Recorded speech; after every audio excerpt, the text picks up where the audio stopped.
The West Fargo City Commission also voted tonight to approve the addition of an SRO in the West Fargo School District. This comes after the West Fargo School Board voted the same during their meeting last week. The plan will add a 9th SRO to the police department. Chief Pete Nielsen says SROs play an important role within the schools.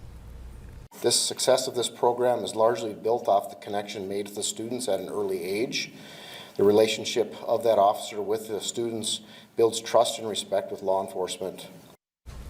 Nielsen says the department will most likely look to hire that new SRO this spring.